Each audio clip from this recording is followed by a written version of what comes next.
Chandulal Chandrakar college का अधिग्रहण हुआ था। इस प्रदेश के मुख्यमंत्री ने चंदूलाल कॉलेज का अधिग्रहण किया। जब उस कॉलेज का अधिग्रहण हुआ उस समय उसकी मेडिकल मान्यता समाप्त थी। 2017 से अमान्य हो चुके मेडिकल कॉलेज को इस छत्तीसगढ़ की सरकार ने अधिग्रहित कर लिया। अगर किसी कॉलेज की मान्यता ही समाप्त रहे तो मात्र वो भवन या खंडहर रह जाता है। और उस अधिग्रहण के लिए इन्होंने जो मूल्य राशि तय की, उनकी जो मूल्य है उनको 139 करोड़ रुपये इनके सरकार के ही अधिकारी तय किए कि इनकी लागत 139 करोड़ रुपये होंगे।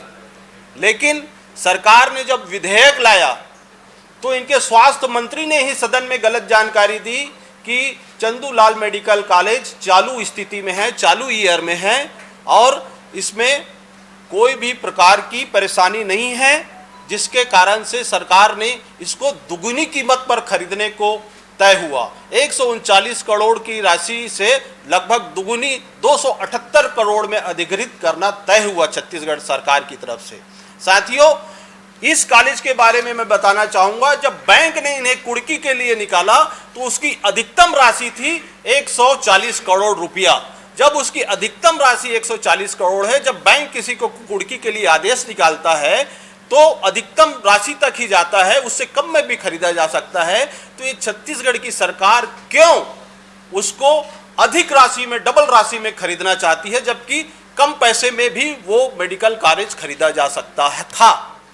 आप देखेंगे कि इस मेडिकल कॉलेज को खरीदने के लिए जो लोग बेचने के लिए, पहली बार ऐसा हुआ कि छत्तीसगढ़ में कि कोई कॉलेज बेचने के लिए किसी प्राइवेट संस्थान में जाने के बजाय सरकार के पास गई, सरकार के पास अपना आवेदन किया।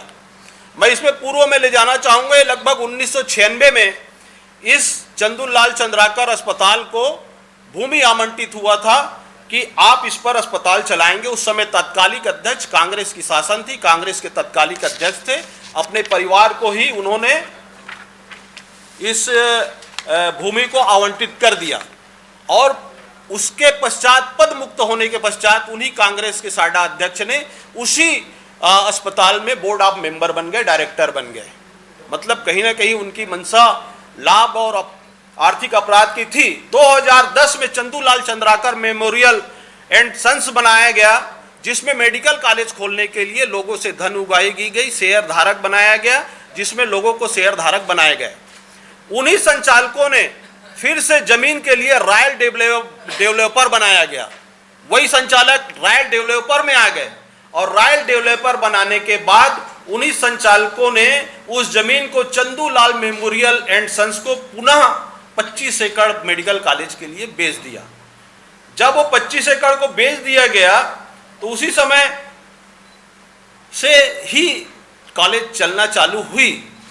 वहां पर आसपास रॉयल डेवलपर की, इन संचालकों की, इस मुख्यमंत्री के रिश्तेदारों की सारी जमीन है, इसलिए उस मेडिकल कॉलेज का अधिग्रहण किया गया। और उसके बाद से जब 2017 में एमसीआई ने, मेडिकल काउंसिल ऑफ इंडिया ने इस कॉलेज की मान्यता रद्द कर दी। आज भी वहाँ 2016 तक जो बच्चे पढ़े हैं उनको पीजी की डिग्री नहीं दे रही है, उसको कहीं पर भी डॉक्टर नहीं माना जा रहा है। इस देश में कई जिलों में, कई जगह में, अन्य प्रदेशों में इस कॉलेज के खिलाफ अपराध पंजीबद्ध हैं। उसके बाद भी ये छत्तीसगढ़ की सरकार ने इन सब की परवाह न करते हुए भी छत्तीसगढ़ जनता की गाढ़ी कमाई को लुटवाते हुए उस कॉलेज को डबल कीमत में खरीदना तय किया। जबकि एक प्राइवेट संस्थान ने ही 30/12/2017 को रुंगटा प्रबंधन ने इस कॉलेज को 160 करोड़ रुपया में सौदा करार किया। इकरारनामा के तहत 52 करोड़ 80 लाख रुपया इन्हें भुगतान के तौर पर अग्रिम राशि भी दे दी। उसके बाद भी उसका पैसा रखकर इन्होंने देखा कि 2017 के बाद 2018 में कांग्रेस की गवर्नमेंट आ गई, तो कांग्रेस के लोगों के मन में एक लड्डू फूटा कि कांग्रेस की सरकार आई है तो क्यों ना फिर से हम भ्रष्टाचार की पीढ़ी को आगे बढ़ाएं। और कांग्रेस सरकार में इन्होंने आवेदन किया।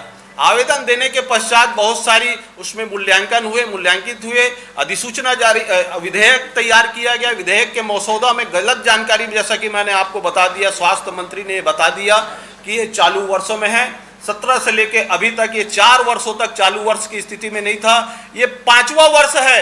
आप लोग, आपके पत्रकार साथी इस चीज को देखेंगे। अभी भेंट मुलाकात में अभी आप लोग पूरा दुर्ग के आसपास के गांव में मेडिकल कॉलेज के लिए इस प्रदेश के मुख्यमंत्री जी ने अपने पीठ थपथपाने में कहीं पर भी कमी नहीं की। हमेशा अपने पीठ थपथपाते हुए ऐलान किया कि दुर्ग में हमने मेडिकल कॉलेज चंदूलाल चंद्राकर जी के लिए खोल दिया है और उसका अधिग्रहण कर लिया है। लेकिन आज ये 5वें वर्ष भी क्यों जीरो हो गया? क्यों राज्य की शासन उसका निरीक्षण नहीं करा पाई और एनएमसी ने क्यों उसको जीरो कर दिया? इस बात का मुख्यमंत्री को जवाब देना चाहिए कि छत्तीसगढ़ के लोगों के साथ क्या वो न्याय कर रहे हैं? वो जो कर रहे हैं वो सिर्फ और सिर्फ छत्तीसगढ़ के लोगों को गुमराह कर रहे हैं। यहां तक हुआ ये, अधिग्रहण के बाद मुख्यमंत्री जी के दामाद का पोस्टर पूरे दुर्ग शहर, दुर्ग भिलाई में लगा हुआ है। सारे डायरेक्टरों ने उस पोस्टर को मैं आप लोग को उपलब्ध कराऊंगा कि उनको बधाई देने के लिए पोस्टर लगा कि हमारी 100 रुपये की लागत की जमीन को आप 200 रुपये में बिचवा दिए। छत्तीसगढ़ की जनता की, गरीब आदिवासी किसान के पैसे को आपने लूट कर जो हमें दिया है, उसके लिए धन्यवाद करने के लिए छत्तीसगढ़ के जो दामाद है उसका पोस्टर लगाया।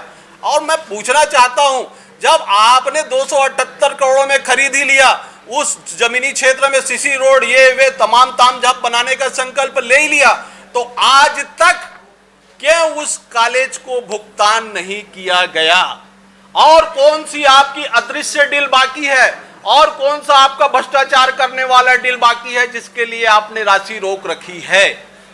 अगर आपके मनसा साफ होती, क्योंकि ये जो कॉलेज है चंदूलाल जी चंद्राकर इस छत्तीसगढ़ के सांसद रहे हुए हैं और इस मुख्यमंत्री के गुरु मानते हैं, ये उनके नाम के साथ ऐसा अन्याय कर रहे हैं, तो छत्तीसगढ़ के जनता के साथ कहां न्याय करेंगे ये मुख्यमंत्री जी? और यहाँ के बच्चे आज भी अपने एडमिशन के लिए जब पोर्टल में ने चंदूलाल मेडिकल कॉलेज का नाम देखा तो उस पर कहीं पर भी पोर्टल में चंदूलाल मेडिकल कॉलेज का नाम नहीं पाया गया साथी।